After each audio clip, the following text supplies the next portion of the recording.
네, 안녕하세요. SK증권의 이재규입니다. 네, 방금 화면이 빠르게 넘어가서 제가 넥타이를 좀 보고 있었네요. 오늘 우리나라 시장 굉장히 어려웠죠. 사실 제가 지난주 금요일에 이제 좀 안정적인 시장이 들어온 것 같습니다. 라고 입방정을 좀 떨었는데 주말 동안 또 이제 트럼프라든지 지정학적 리스크가 부각이 되면서 오늘 우리나라 시장 전반적으로 굉장히 어렵게 진행이 됐습니다. 그래서 제가 오늘 어떤 식으로 좀 대응을 했는지 미리 결과물을 말씀드려보자면 사실 저는 오늘 많은 액션을 취하진 않았거든요. 그래서 이 부분에 대해서도 좀 설명을 드려볼 것이고, 우리가 일단 지난 3월 초에도 급락이 한번 나왔었거든요. 당시와 지금 우리나라 시장이 놓여 있는 이런 위치도 마찬가지지만 매크로적인 부분에 대한 차이점이 분명히 있거든요. 그래서 거기에 대해서도 한번 이야기를 드려보도록 하겠습니다. 자, 일단 종합주가지수 보기 전에 제가 이제 인사 좀 드릴게요. 우리 제노님, 망유님, 민유님, 커피 한 잔님 전부 다 반갑습니다. 입방정 죄송하고요. 그리고 제가 일단 지난주 그래도 금요일이어서 좀 다행이었던 것 같아요. 제가 금요일날 방송 끝나고 나서 우리 유튜브 채팅창에다가 댓글이 있더라고요. 제 영상 올라가면 제가 가끔씩 댓글을 달아드려요. 그러니까 제가 시간이 좀 한정되어 있다 보니까 말씀드리고자 하는 내용에 대한 포인트를 말씀을 못 드릴 때는 제가 좀 정리를 해서 이렇게 글을 달아드리거든요. 지난주 금요일에도 우리나라 장 마감되고 나서 해외 증시가 너무 많이 밀리고 유가도 너무 튀어서 제가 댓글을 좀 달아드렸는데 주말 내내 좀 고민이 있었습니다. 월요일날 좀 안 좋을 것 같은데, 근데 가만 생각을 해보니까 금요일날 제가 이제 좀 안정적인 시장에 들어온 것 같습니다 라고 말씀드리고 오늘 아침에 이제 공격적으로 매수는 안 하시지 않았겠어요? 아무래도 오늘 주말 내내 안 좋은 내용들이 많이 있었기 때문에 많이 안 하셨을 수도 있고, 만약에 하셨다라고 한다면 저는 분할 매수로 하셨기를 좀 바라봅니다. 저의 희망이고, 그리고 이제 실제로 제 고객님들 같은 경우는 사실 지난주 금요일까지 해서 이제 주식 비중을 많이 채워놨단 말이에요.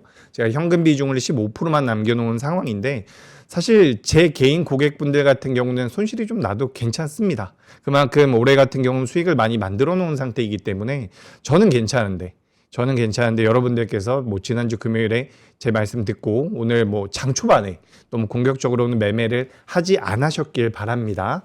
그리고 이제 종가 기준으로는 저는 이제 매수를 해도 되는 가격대 라인대라고 좀 생각이 되거든요. 그래서 이 부분에 대해서도 오늘 제가 내용을 좀 풀어서 말씀드려 볼 테니까 한번 들어보시도록 하죠. 네. 그리고 이제 코스피 잠깐만 보여주세요. 우리나라가 오늘 굉장히 큰 하락이 나왔습니다. 그죠? 매도 사이드카가 나왔는데 매도 사이드카. 그죠? 제가 일단 말씀 다 드리고 나중에 추가적으로 말씀드릴 내용이 있으면 그때 말씀드려 볼게요. 오늘 우리나라가 매도 사이드카가 나왔습니다. 근데 잘 아시겠지만 제 방송을 오랫동안 시청하셨으면 아시겠지만 저 같은 경우는 아무리 시장이 좋다라고 생각이 되더라도 시장이 밀리면 일단 겁을 먹어요. 그죠?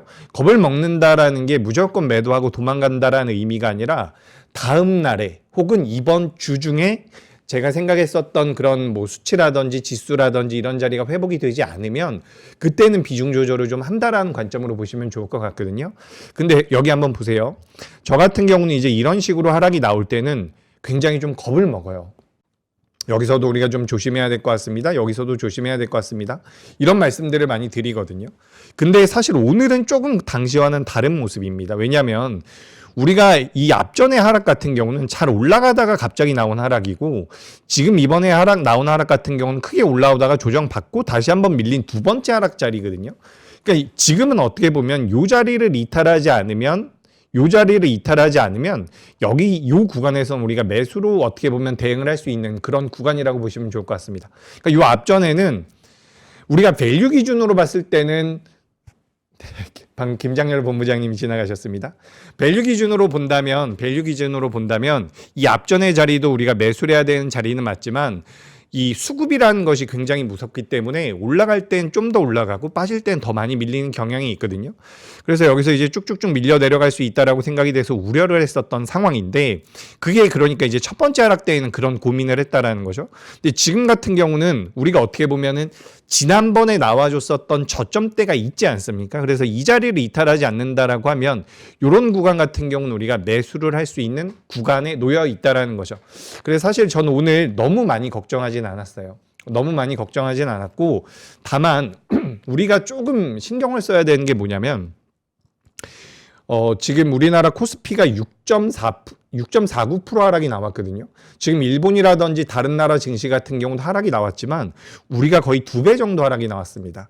그래서 어쨌든 우리 시장의 변동성이 굉장히 커져 있다는 것은 지금 체감을 하고 계실 거예요. 근데 이런 상황에서 반대 매도가 나온다면 투매가 나올 가능성이 높거든요. 저는 이제 장중에 매도 사이드카가 나오면 그걸 굉장히 장점도 있겠죠. 장점도 있겠지만 단점이 뭐냐면 예를 들어서 마이너스 5% 정도 밀리면 사이드카가 발동된다는 것을 알고 있는 투자자들은 마이너스 3%, 마이너스 4% 정도만 내려가더라도 이게 사이드카 걸릴 것 같으니까 한번 매도를 하거든요. 매도를 하고 나서 그때 한번 쭉 밀리고 그 다음에 한번 체결될 때 한번 더 밀리고 이런 식으로 물량이 나오기 때문에 사이드카가 발동되면 저는 그 부분에 대해서 좀 불만이 있다 개인적으로. 근데 있는 게 우리나라 시장에 좀 더 어울리는 것 같습니다. 근데 어찌됐건 간에 그런 수급적인 부분들이 오늘 시장에서 좀 영향을 미쳤지만 전반적으로는 아직까지는 우리 시장을 좀 믿어볼 만하지 않을까라고 생각이 돼서 오늘 저는 요 자리는 매수의 자리가 맞았다라고 생각이 돼요. 제가 그러니까 우리 결정적 한수를 통해 가지고 여러분들께 많이 말씀드렸었던 내용이 추세라는 게 있었죠. 상승 추세에 지금 우리나라 시장이 놓여 있다라는 부분. 다만 이제 단기 추세에서는 큰 추세에서는 지금 상승이 이어지고 있지만 단기적인 추세에서는 작은 추세에서는 지금 하방으로 밀릴 가능성도 있어요. 그리고 제가 우리 방송에서 많이 말씀드렸던 것은 20일 이동평균선 위에 있는 게 좋다라는 부분이죠. 그러니까 여기서는 우리나라 시장이 완벽하게 튀어 올라간다라고 제가 말씀드리는 게 아니에요. 다만 낙폭이 단기적으로 과하기 때문에 일단 기술적 반등이든 뭐든 20일 부근이든 21선 위로든 한번 올려놓을 거라는 거죠. 그 다음이 중요합니다. 그건 그때 가서 우리가 좀 이야기를 해봐요. 근데 기본적으로는 제가 오늘 결정적 한수로 준비해온 내용이 뭐냐면 이겁니다. 요거 한번 보도록 하죠. 제가 지난주에 좀 착각을 한 것 같은데 여기 이거 한번 보도록 하죠. 제가 오늘 준비한 결정적 한수는 차이예요. 차이. 우리가 지난 2월 12일 날 5,400포인트를 돌파를 했었거든요. 그리고 오늘은 5,400포인트대까지 하락을 했습니다. 당시에는 우리나라 시장이 5,400포인트를 넘어간다라는 이야기가 나오면서 시장에서 굉장히 좋은 얘기들이 많았죠. 근데 오늘은 이제 여기까지 내려오니까 정말 힘들거든요. 왜 그럴까라고 생각을 해보면 2월 12일 날 5,400포인트 넘어갈 때 그 이후에 매수하셨던 분들 같은 경우는 지금 이제 5,400포인트까지 내려온 현재 시점에서 손실이 나고 있을 가능성이 높다라는 거죠.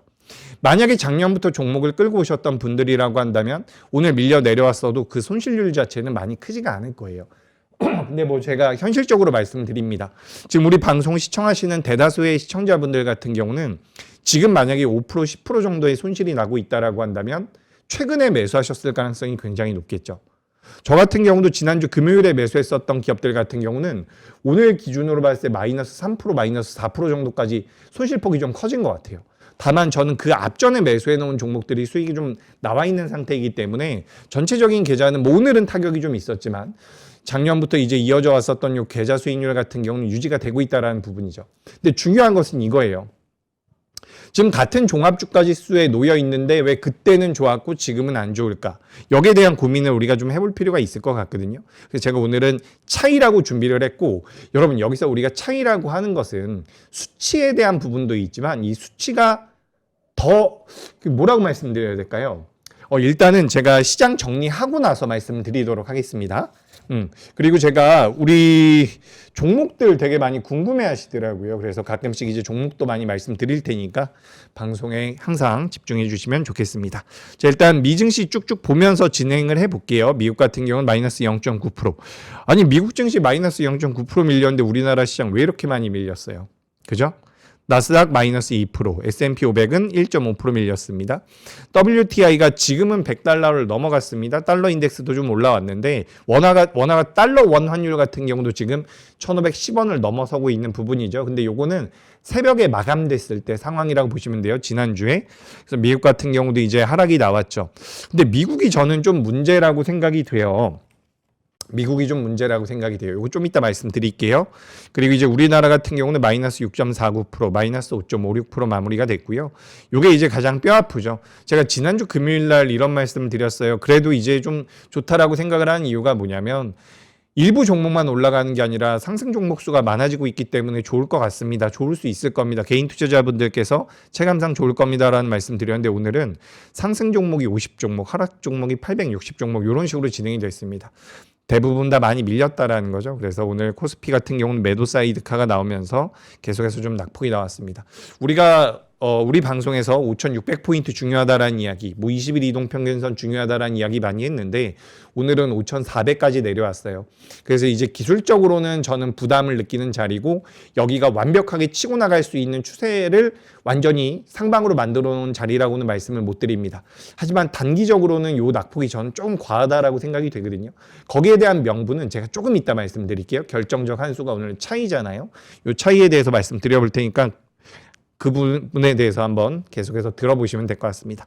자, 그래서 요거 계속해서 이야기 나눠볼게요. 일단 뭐 매크로가 이런 상황인데 제가 정리를 한번 해봤어요. 요거 한번 보시겠습니까? 이거 제가 2월 12일 날 나왔었던 기사들 좀 가지고 왔습니다. 2월 12일 날, 그죠? 코스피 3% 급등, 사상 첫 5,500포인트 선 돌파 마감. 요게 이제 장 마감 때 나온 거죠. 3시 36분에 나온 거고 장중에는 이제 5,400포인트를 뚫었죠. 5,400포인트도 뚫고 5,500포인트 선에서 마감이 된 겁니다. 이게 불과 한 달 전 일이에요. 근데 당시에는 우리나라 시장에 대해서 그리고 투자자분들께서 기분이 굉장히 좋았거든요. 근데 오늘 우리나라 시장 보시면은 5,405포인트에서 마무리가 됐습니다. 여기에요. 그리고 이제 2월 12일은 어디냐면 요 자리거든요. 여기가 의미 있는 자리긴 해요. 왜냐하면 상대적으로 상당히 오랫동안 돌파하지 못했었던 자리를 돌파한 거거든요. 이렇게 한번 볼게요. 제가 이거 이렇게 하면 안 되는구나. 이렇게 한번 보여드릴게요. 이 자리를 계속해서 돌파하지 못하다가 이제 2월 12일 날 이 자리를 이렇게 돌파를 한 거예요. 그래서 이 자리가 어떻게 보면 굉장히 좋은 자리였는데 당시의 종합주가지수 시초가와 오늘 우리나라 시장의 종가가 거의 비슷합니다. 근데 당시 그러니까 우리나라가 어떻게 보면 한 달 전으로 회귀를 한 거죠.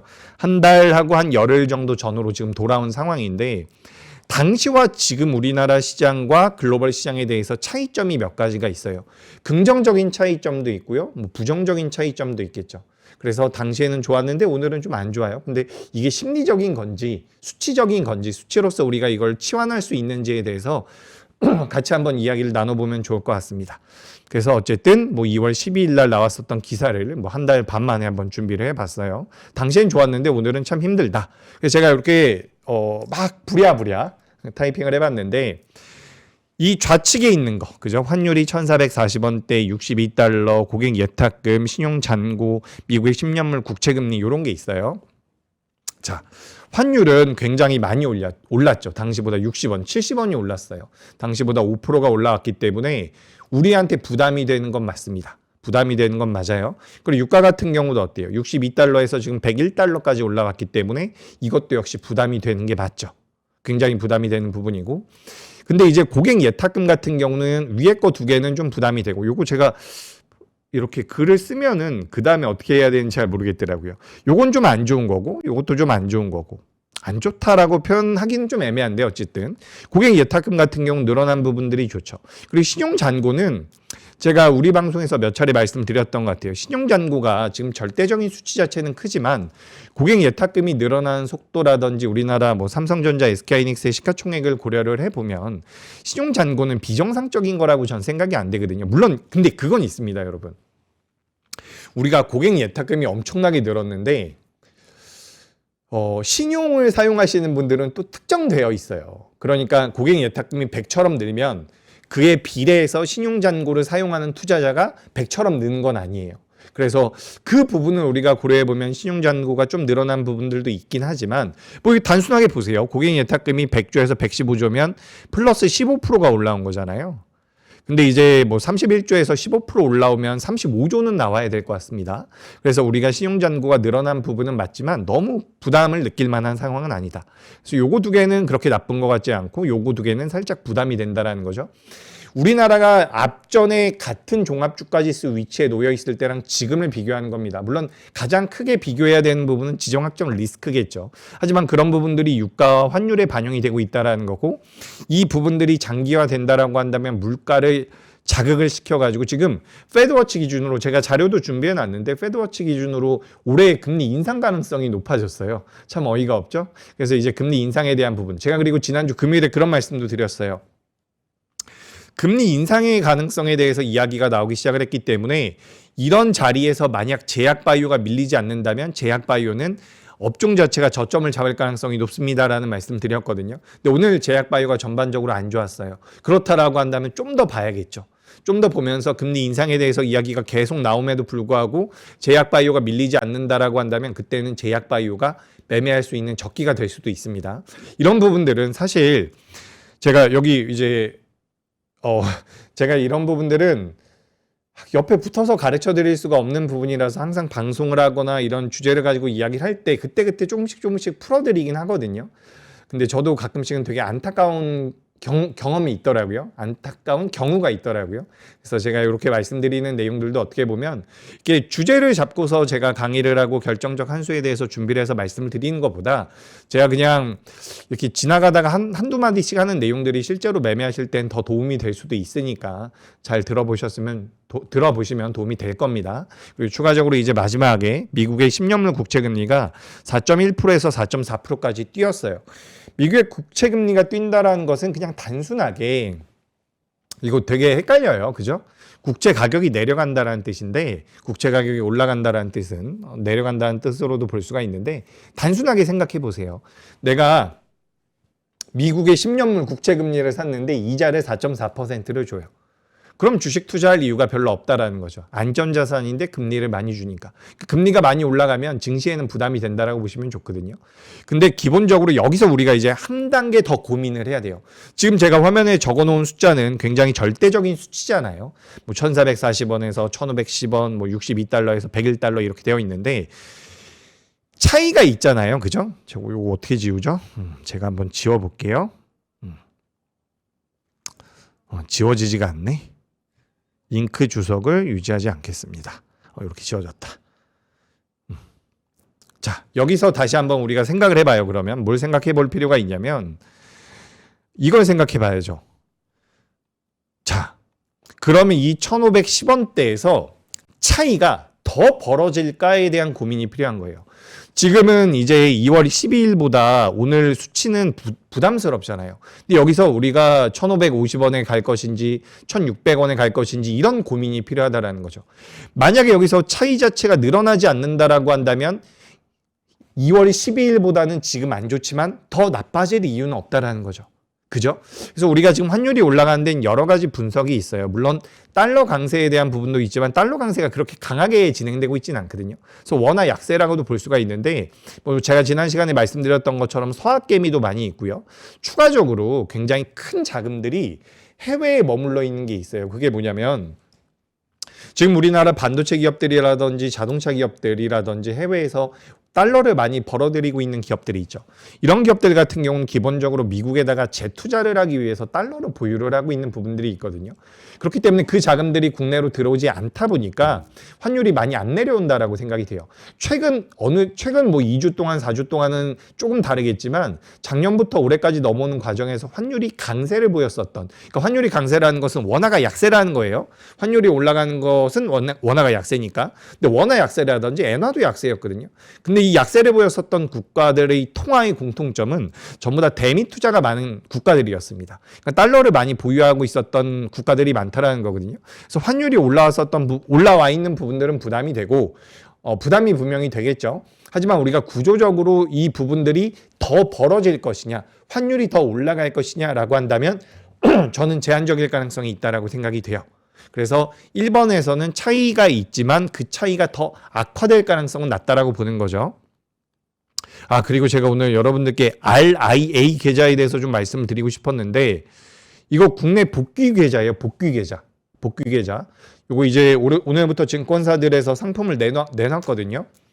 요건 제가 나중에 시간 되면 말씀드릴게요. 이거 해외 주식 투자하다가 국내 주식으로 가지고 오면 거기에 대해서 세금에 대한 혜택을 주겠다라는 상품인데 이 RIA 계좌로 만약에 해외 주식을 가지고 오시면 해외 주식은 여기서만 매매를 하셔야 돼요. 제가 이건 나중에 기회 되면 한번 말씀드릴게요. 이건 뭐 사실 뭐 인사이트나 이런 건 아니고 뉴스를 전해드리는 거기 때문에 한번 찾아보셔도 좋을 것 같습니다. 오늘 저한테 문의해 주신 분들이 많아가지고 간단하게 말씀드렸고, 두 번째 거 한번 봐보시죠. 그래서 환율은 더 튀기는 어려울 것 같아요. 그럼 얘가 앞전에는 약간 우리가 보수적으로 보고 좀 부정적으로 볼 요인이었지만 더 튀지 않는다면 우리가 동그라미를 줄 수가 있겠죠. 두 번째 것도 한번 봐보도록 하겠습니다. 유가가 62달러였는데 지금 101달러까지 막 이렇게 튀었어요. WTI 기준으로. 우리 같은 경우는 두바이유를 사용을 하고 있긴 합니다. 근데 두바이유도 그렇고 WTI도 그렇고 처음에 지정학적 리스크가 시장에서 많이 부각이 됐을 때 더 많이 올랐었잖아요. 제가 요거 화면을 안 보여주셔도 되는데 화면을 안 보여주셔도 좋고요. 이게 화면이 좀 어지러우니까 제 얼굴을 좀 보여주셔도 되는데, 어쨌든 이게 지금 제가 기억하기로는 거의 120달러까지 올라갔다가 지금 내려와 있는 상황이거든요. 그렇다라는 것은 유가 같은 경우도 어떻게 보면 유가 같은 경우도 120달러를 찍고 내려온 상태이기 때문에 다시 한번 올라갈까라고 한다면 전 이것도 좀 회의적이라고 생각을 해요. 물론 내일 새벽에 트럼프가 무슨 말을 하는지에 따라서 달라질 수야 있겠죠. 근데 저는 그게 일시적일 가능성이 높다라고 생각을 합니다. 저는 시장에 참여를 하면서 확신이라는 단어를 별로 안 좋아해요. 그죠? 그래서 예전에 우리 결정적 환수에서도 확률이라는 거에 대해서 공부를 했잖아요. 그래서 저는 확실하다라는 단어를 별로 안 좋아하는데, 저는 개인적으로는 그래도 전쟁의 피크는 지나지 않았을까라고 생각이 되거든요. 만약에 이거보다 더 확장이 되면 그때는 사실 뭐 주식시장이 그런 일은 없어야겠죠. 그죠? 근데 어찌됐건 간에 이 유가 같은 경우도 120달러를 넘어서기가 어려울 거라고 생각을 하고 있는 거죠. 그러니까 발작은 있을 수 있겠지만 이게 100달러, 110달러 위에 올라가서 이어질 가능성은 낮다라고 보는 거죠. 이거는 근데 뭐 지정학적 리스크가 아직까지는 불확실하기 때문에 이건 세모로 한번 제가 업그레이드를 한번 해보도록 하겠습니다. 그러니까 기본적으로 2월 12일보다 얘도 안 좋아졌고 얘도 안 좋아졌는데 더 안 좋아질까라고 한다면 저는 그렇지는 않을 것 같다라는 거예요. 고객 예탁금도 한번 봐볼게요. 110조에서 115조까지 늘었는데 종합주가지수 위치가 비슷해요. 뭐 나쁠 건 없잖아요. 그죠? 신용 잔고가 늘어났는데 고객 예탁금이 늘어나거나 뭐 시가총액이 비슷하다라고 한다면 그 과정에서 신용 잔고가 늘어난 것은 부담이 될 수가 있는데 고객 예탁금이 늘어났기 때문에 이것도 부담이 안 된다라는 거죠. 그리고 여기 마지막 것도 한번 보도록 하겠습니다. 미국의 10년물 국채금리예요. 이게 트럼프가 요게 4.5%가 넘어가게 되면 탁호를 할 가능성이 높다라는 이야기들이 많이 나오거든요. 그냥 발을 빼는 거죠. 지금 미국의 경제는 미국의 국채금리가 4.5%를 넘어갔을 때는 버티지 못할 것이다라는 분석들이 굉장히 많아요. 그렇기 때문에 여기서 한번 봐보세요. 국채금리가 더 올라간다라고 하더라도 얘가 하늘 높이 뭐 끝모르게 올라갈 수는 없다라고 보는 거죠. 그렇다라고 한다면 우리가 2월 달보다 분명히 안 좋아진 부분들이 현재는 존재하지만 이게 이 차이가 더 안 좋아질 가능성은 낮다라고 보여지는 거죠. 그렇다라고 한다면 우리가 지금 시장에 대해서는 자신감을 좀 가질 필요가 있다는 겁니다.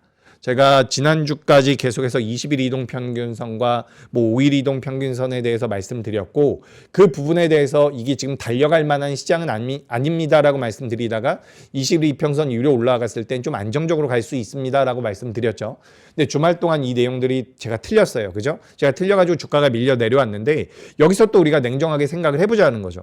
여기서 지금 추세가 어떻게 보면 단기 추세가 꺾일 수 있는 상황이기 때문에 내가 아주 강력하게 베팅을 해서 시장의 상방에다가 베팅을 하는 것은 저는 위험할 수 있다라고 봐요. 하지만 지금 내가 오늘 이렇게 사이드카까지 나와 있는 상황에서 장 초반에 우리가 오늘 장 초반에 손절을 하거나 종목을 던졌다라고 하더라도 실질적인 매도 실익은 거의 없었다라고 보여지거든요. 장 초반에 마이너스 5% 빠진 종목이 종가 기준으로 마이너스 6% 하락해서 마무리가 됐다라는 거예요. 그렇다라고 한다면 내일 아침에 기술적 반등이 조금만 나온다라고 하더라도 오늘은 좀 보유하는 게 나았을 수 있다라는 거죠. 그런데 거기에 대한 명분이 어쨌든 2월 12일과 지금의 이런 다른 부분이라는 거예요. 우리가 감정적으로 많이 매매를 하죠. 시장이 밀려 내려오면 굉장히 부담이 되고 느낌이 이거 지금 내가 매수하면 더 밀리겠는데 라는 생각이 들겠지만 제가 오늘 말씀드린 건 순전히 수치만 가지고 말씀드렸어요. 그리고 그 이후에 제가 말씀드린 것은 이 수치가 아니라 수치를 말씀드렸고 그 다음에 이것들이 더 만약에 벌어질 수가 있을까? 더 차이가 악화될 수 있을까라고 한다면 거기엔 저의 생각이 들어간 거죠. 그래서 여러분들께서도 한번 생각을 해보세요. 환율이 더 올라갈까? 뭐 유가가 더 올라갈까? 이 부분에 대해서 한번 생각을 해보자고요. 물론 이렇게 생각을 해서 아무리 생각을 해도 환율도 빠질 것 같고 유가도 빠질 것 같고 고객 예탁금 200조가 될 것 같고 신용잔고는 20조로 줄어들 것 같고 미국의 국채금리가 4% 이하로 빠질 것 같다라고 하더라도 주가는 못 갈 수도 있어요. 하지만 우리가 기본적으로는 이런 수치들을 보면서 시장에 대해서 공부를 할 필요는 있다는 거죠. 그런 것들이 모여서 여러분들의 인사이트가 되는 거거든요. 주식 투자가 왜 어렵냐면 어떤 분들은 차트 공부를 하세요. 어떤 분들은 재무에 대해서 공부를 합니다. 우리가 기본적 분석이라고 이야기를 많이 하죠. 어떤 분들은 또 기업에 대해서만 열심히 공부를 해서 탐방을 하면서 기업에 대한 내용을 공부를 합니다. 근데 이게 뭐 하나 잘한다라고 해서 매매를 잘하거나 투자를 잘하시는 게 아니에요. 전체적으로 내가 어느 정도 여기에서도 이만큼 알고 여기에서도 이만큼 알고 여기서도 이만큼 알다 보면은 이런 지식들이 쌓여서 나중에 인사이트가 우리나라 말로 뭐죠? 통찰력. 그죠? 통찰력이 만들어진다라는 거예요. 그러니까 여러분들께서도 공부를 해보시고 제가 말씀드리는 내용에 대해서 공감이 되시면 생각도 한번 해보시고 이런 것들을 반복하시다 보면 그래도 나의 주장이 좀 생긴다라는 거죠. 근데 여러분, 저의 주장이, 그리고 여러분들께서 공부를 해서 내린 결론의 주장이 틀려도 돼요. 틀려도 배울 수 있다니까요. 언제요? 나의 주장이 뚜렷할 때. 나의 주장이 이도 아니고 저도 아니라고 한다면 틀렸을 때 배울 수 있는 게 없어요. 하지만 인사이트를 내가 가지고 있는 상태에서 틀리면 그때는 배울 게 있다라는 거죠. 그래서 제가 이런 말씀을 항상 드리는데 지금 제가 이제 화면에 적어놓은 요 차이점에 대해서 뭐 추가적으로 뉴스라든지 오늘 있었던 일들에 대해서 설명을 드리면서 제가 한번 적용을 한번 해볼게요. 들어보시죠. 오늘 주요 뉴스입니다. 지정학적 리스크 과열, 유가 환율 재상승세, 예측 불가함. 제가 지난주 금요일에도 비슷하게 작성했습니다. 지난주 금요일에 제가 주요 뉴스에 유가 환율 뭐 하락하고 물음표 뭐 이런 거 달아놨을 거예요. 연속성 여부를 봐야 된다라고 적어놨었던 것 같은데 오늘 같은 경우는 이제 이렇게 좀 준비를 했어요. 예측 불가함에 대해서 다시 한번 시장에서 재반영이 되고 있다. 근데 여러분 굉장히 치사한 게 뭐냐면 치사하다라기보다는 정확하게 냉정하게 말씀드리면 오늘 우리나라 시장이 6% 밀리고 미국이나 뭐 아시아 증시가 3% 4% 밀리는데 우리나라 시장이 6% 밀린 것은 순전히 우리나라 시장이 좋았기 때문이에요. 제가 아까 전에 언제랑 비교해 드렸죠?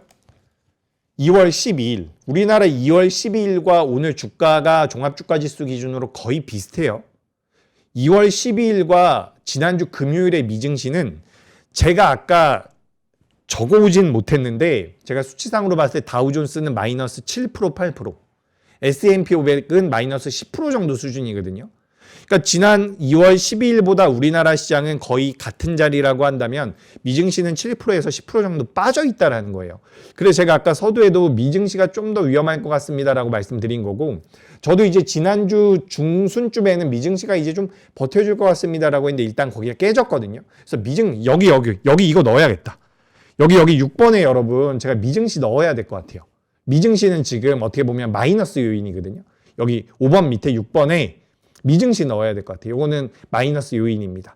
그래서 추가 쭉 더해보면은 전 그래도 중립 이상의 힘을 보고 있는데 미국 같은 경우는 마이너스 요소라는 말씀을 드려봅니다.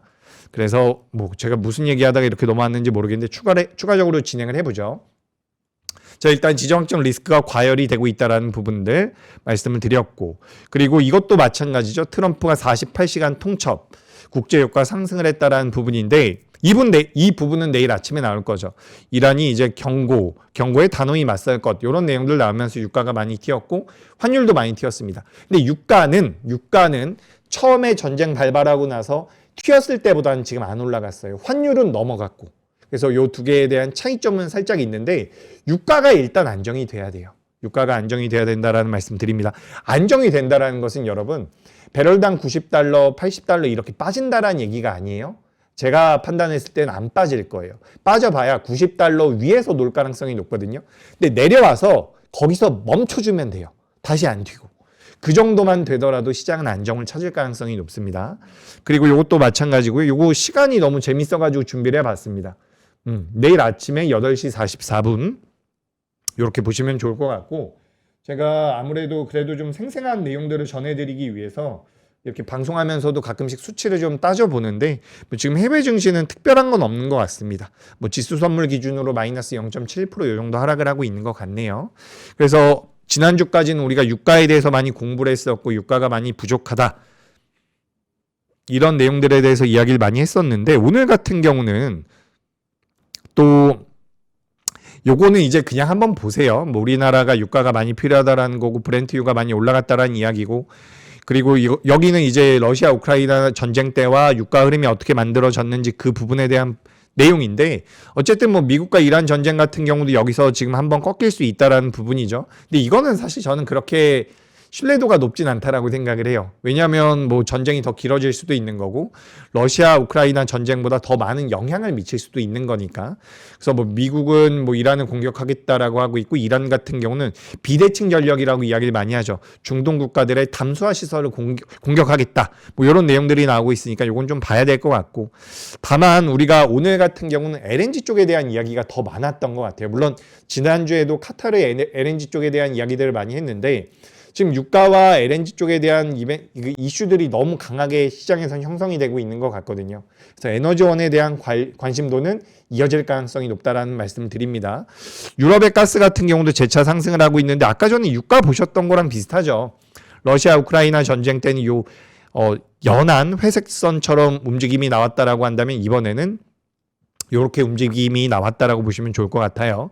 그리고 우리나라 한국 같은 경우도 LNG 수입을 많이 하고 있죠. 국가별 비중을 보시면 카타르가 많이 있고, 호주도 많이 있습니다. 호주와 카타르가 많이 있고, 뭐 LNG 수입, 뭐 국가별 비중 적혀져 있는데, 호주는 좀 내려왔고, 카타르 같은 경우는 뭐 2025년도 대비해서 살짝 올라왔는데, 이런 것들은 그냥 체크만 해 보시면 될 것 같습니다. 그래서 뭐 우리가 비축되어 있는 LNG 양이 10일치 정도 된다 라고 이야기해가지고, 우리나라 뭐 석유화학 쪽에서 원가가 너무 높아지다 보니까 오늘 탈플라스틱 관련주들도 변동성이 굉장히 많이 나왔죠. 근데 그런 것들은 어떻게 보면 굉장히 단발성 테마이기 때문에, 그런 부분들은 이제 매매하실 때 만약에 매매를 한다라고 하더라도 비중 조절이 필요하다라는 말씀을 드려봅니다. 그리고 이건 이제 지난주에 말씀드렸던 부분이죠. 유가가 계속해서 올라가고 있고, 뭐 유가에 대한 부담은 중국이 많이 질 수가 있기 때문에 이런 부분들은 알아두시면 좋습니다. 그리고 여기도 마찬가지예요. 지금 WTI가 뛰는 과정에서 미국의 에너지 물가라든지 유로존의 에너지 물가 같은 경우는 많이 튀지 않고 있는데, 튀지 않고 있는 게 아니라 아직까지 책정이 안 된 거죠. 이것도 이제 올라올 것이다. 그래서 물가는 올라갈 것이다. 이 부분을 체크를 하시면 좋은데, 여러분 이거는 제가 분명하게 말씀드릴 수 있어요. 물가가 올라가는 건 부담이 맞아요. 물가가 올라가는 건 부담이 맞는데, 어떻게 보면 우리나라 시장이 지금 밀려 있는 것, 지난주에 미국 증시가 밀린 것은 물가가 올라간다라는 것이 반영이 된 수치입니다. 아셨죠? 우리나라가 5,700포인트 기준으로 봤을 때 포워드 PR이 8.8배 수준이에요. 대한민국 증시의 역사적인 저점이 8배 수준이거든요. 오늘 이제 5,500포인트, 5,400포인트 이 정도 선에서 거래가 되니까, 우리나라 코스피가 오늘 5,400까지 내려왔잖아요. 그러니까 밸류 기준으로 봤을 때는 굉장히 저렴한 구간까지 내려와 있는 겁니다. 그래서 우리가 지금 화면 잠깐 더 보여주시면, WI가 튀고 이게 물가 지수에는 영향을 미치겠지만, 유가가 조정을 받고 유가가 안정이 되면 물가가 그 다음에 어느 정도 튀는 것은 이미 시장에 반영이 됐다라고 보시면 좋다라는 거예요. 그래서 이런 부분들에 대한 순서, 타임라인도 한 번 정도는 생각해 보실 필요가 있고요. 그리고 요건 좀 찝찝한 부분들이 있습니다. 그러니까 금리 인상, 호주에서 며칠 전에 금리 인상을 했죠. 금리 인상을 해가지고 요 금리 인상에 대한 우려가 좀 있어요. 근데 이게 호주뿐만 아니라 제가 좀 가지고 와 봤거든요. 여기 안 나오는데 제가 찾아볼게요. 찾아보면은 여기 있습니다. 바로 찾았네요. 현재 슬라이드부터 여기 보시면은 요거 미국의 페드워치 툴이거든요. 제가 방송 들어오기 전에 캡처를 좀 해왔는데, 요게 지금 요 연한 에메랄드 색같이 되어 있는 게 현재거든요. 현재 미국의 이 페드워치 상의 기준금리라고 보시면 좋을 것 같은데, 원래는 여기에 이렇게 막 퍼센테이지가 적혀 있었단 말이에요. 0.25% 이제 금리 인하를 할 것이다. 뭐 0.5% 금리 인하를 할 것이다. 여기에 대한 베팅들이 많이 있었는데, 지금 가만 보시면 10월 달에는 금리 인상 쪽에 대한 베팅이 늘어나고 있다라는 거죠. 그래서 지금 금리 인상 쪽에 대한 우려감이 좀 있어요. 그래서 제약바이오가 어떻게 보면 지금은 굉장히 위기이지만 기회가 될 수도 있다는 거예요. 근데 여러분 이것도 하나 어떻게 보면 팁으로 말씀드리고 싶은 게, 여러분 금리 인하를 하면요, 제약바이오 같은 성장주도 좋지만 에너지 관련 기업들도 좋습니다. 태양광, 풍력 얘들도 좋아요. 실제 기본적으로 에너지 인프라 기업들 같은 경우는 비용이 많이 드는 사업이기 때문에 금리가 내려가면 그에 따른 수혜를 받거든요. 근데 최근에 이제 금리 인상에 대한 이야기도 나오고 있는데, 그럼에도 불구하고 에너지가 강세를 보이는 것은 어쨌든 내러티브적인 측면에서 지금 구조적인 변화에 들어갈 가능성이 높다라는 거죠. 물론 오늘은 몇몇 에너지 기업들이 큰 폭의 하락이 나왔지만, 어제까지, 지난주까지 좋은 흐름이 나왔었던 것은 어떻게 보면 기본적으로 금리 인하에 대한 수혜를 받는 것이 제약바이오와 에너지 인프라 쪽이었다라고 한다면, 에너지 인프라 같은 경우는 그걸 무시하고 갔다라는 거죠. 구조적인 변화로 인해서. 근데 만약에 이제 지금부터 금리 인상에 대한 이야기가 나오고 있음에도 불구하고 제약바이오가 어느 정도의 하반 경직을 보인다면 저는 그때는 기회가 될 가능성이 있다라고 보여져요. 이건 제가 뭐 계속해서 추적하면서 말씀드려 보도록 하겠습니다. 그래서 어쨌든 페드워치 기준으로도 이런 내용들이 좀 나오고 있다. 그래서 지금 금리 인하에 대한 부분들은 어떻게 보면 물 건너 간 게 아니냐, 이런 얘기들도 많이 나오고 있기 때문에 이건 알아두세요. 근데 여러분 이것도 있어요. 제가 오늘 자꾸 옆으로 빠지는데, 여러분 기본적으로요, 금리 인하하고 시장이 좋았던 적이 생각보다 많지가 않아요. 금리 인하라는 것은 경기가 좀 안 좋을 때 하는 경우도 많이 있거든요. 그래서 우리가 예전부터 금리 인하에 대한 기대감, 이런 이야기들을 많이 들어서 금리 인하를 하면 무조건 시장이 좋을 거라고 생각하는 분들이 계신데 그거 아닙니다. 금리 인하를 왜 하는지에 대한 명분이 중요한 거거든요. 그래서 우리가 어쨌든 금리 인하가 무조건 시장을 부양할 수 있는 맞는 키는 아니라는 말씀을 간단하게 드려봐요. 제가 나중에 뭐 기회가 있으면 좀 자세하게 한번 말씀드리겠습니다. 근데 어찌됐건 간에 금리 인상에 대한 이야기도 요즘에 나오고 있다는 부분 말씀드리고요. 여기도 이제 얘기 나오고 있죠. 뭐 연내 금리, 기준금리 인상 확률이 뭐 10%, 20% 이렇게 올라가고 있다는 부분들도 요건 이제 또 부담이 돼요. 그러니까 이거를 아까 전에 우리가 여기다가 투영을 해보면 6번이죠. 6번에다가 투영을 해보면 미증시 약세, 미국의 금리 인상 가능성, 이렇게 좀 보시면 될 것 같아요. 그렇게 좀 보시면 될 것 같고, 제가 화면을 너무 막 넘기니까 우리 일하시는 분들께서 너무 힘들어 하셔가지고 제가 이렇게 해서 좀 넘겨갈게요. 그리고 이제 반도체 보시고 쭉쭉 넘어가 볼게요. 이런 내용들은 중요해요, 여러분. 여기 지금 이제 보여주시면 될 것 같습니다. 코스피의 반도체 시가총액 비중은 2026년도 3월달 현재 43%로 역대 최고치를 경신하고 있다는 부분이죠. 그래서 2025년도에는 반도체, 코스피 내에서 반도체가 차지했었던 순이익 비중이 38%였는데 2025년도에 2026년도와 7년도 같은 경우는 59%까지 늘어난다. 그럼 뭐예요? 반도체라는 거죠. 시장 많이 밀리면 삼성전자, SK하이닉스 보시는 게 맞아요. 근데 요건 이제 하나증권에서 나온 레포트인데 이거 그냥 참고만 한번 하시고, 제가 말씀드리고 싶은 건 이거예요. 뭐냐면 요게 뭐를 보시는 게 좋을 것 같으냐, 요걸 한번 보세요, 여러분. 이거 우리나라 2026년도에 예상이 되고 있는 우리나라 전반적인 시장에 대한 영업이익 추이거든요.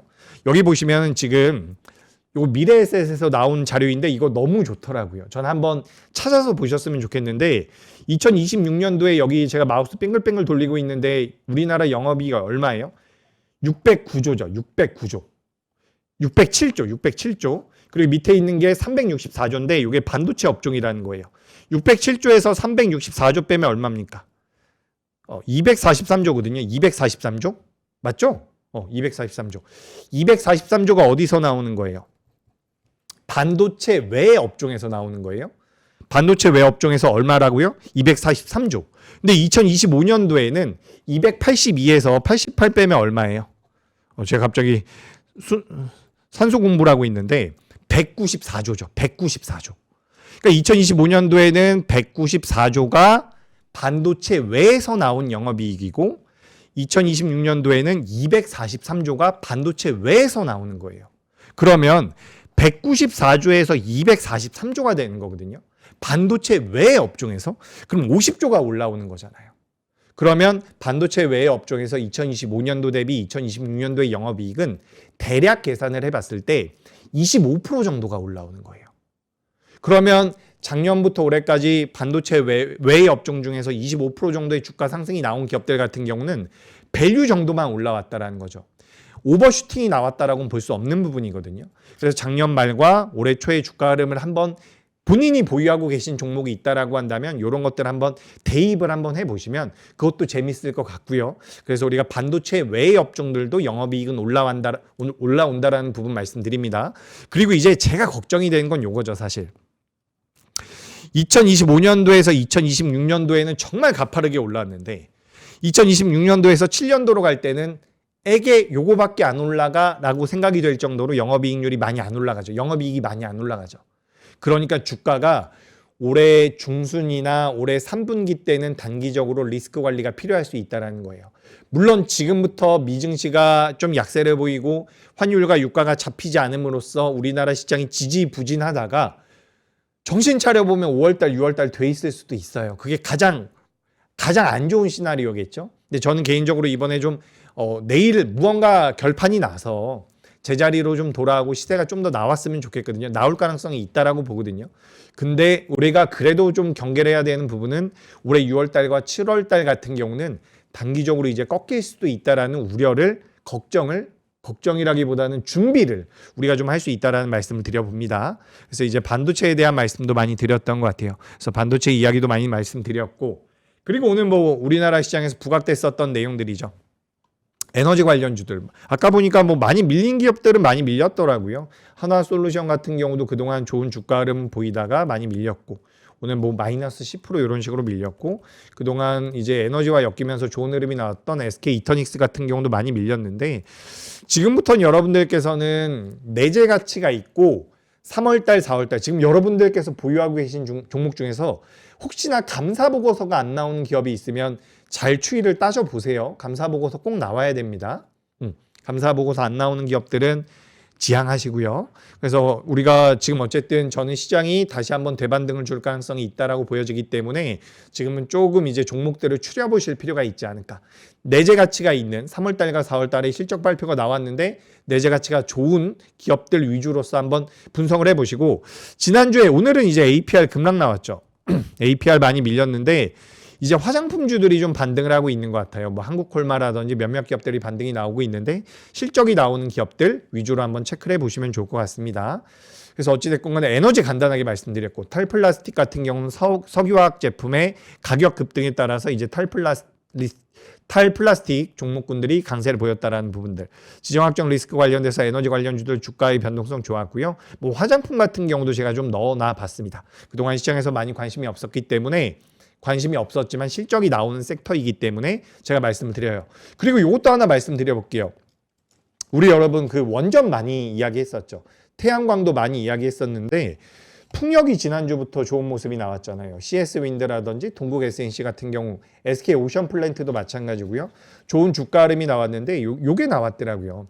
해상풍력 특별법에 따른 계획 입지 추진 절차인데 요것도 이제 KB에서 나왔더라고요. 이게 무슨 내용이냐면, 원래는 이제 풍력 사업자가 뭐 토지도 알아봐야 되고요. 인허가 과정에 대해서 전부 다 진행을 하면서 실제로 준비부터 착공까지 10년 정도의 시간이 걸렸다라고 해요.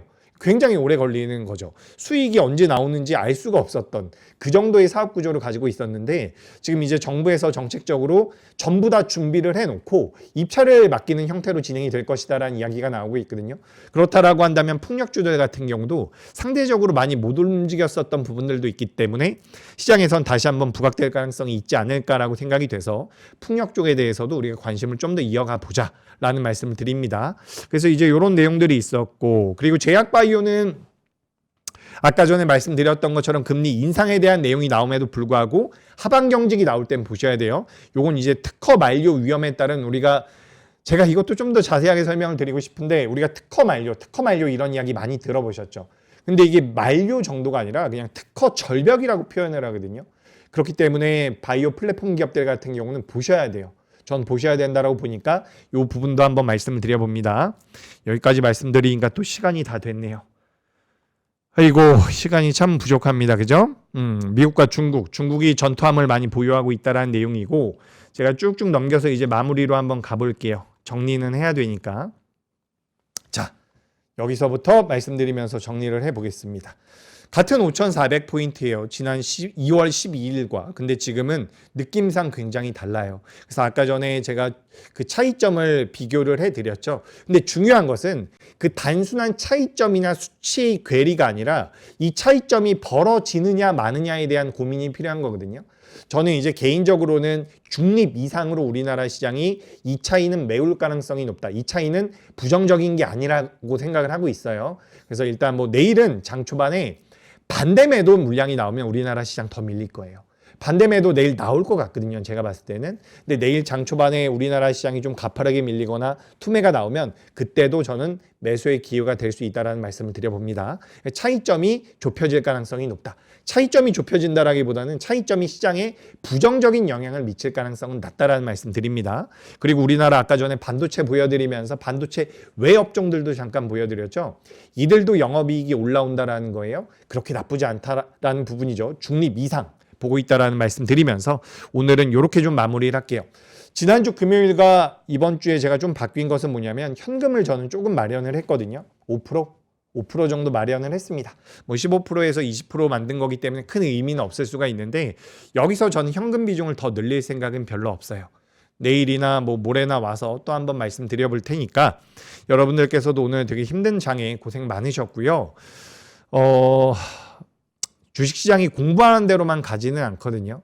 하지만 제가 말씀드렸던 내용들 한번 고민해 보시고 생각해 보시고 이게 좀 몸에 많이 익숙해지다 보면 본인만의 인사이트가 또 만들어지게 됩니다. 그래서 이제 매매하시는데 나만의 기준과 원칙이 생길 수도 있으니까 잘 한번 고민해 보시고 저는 내일 혹은 모레 또 찾아뵙도록 하겠습니다. 오늘 힘든 하루였을 텐데 저녁 꼭 챙겨 드시고요. 저는 내일 찾아뵙도록 하겠습니다. 감사합니다.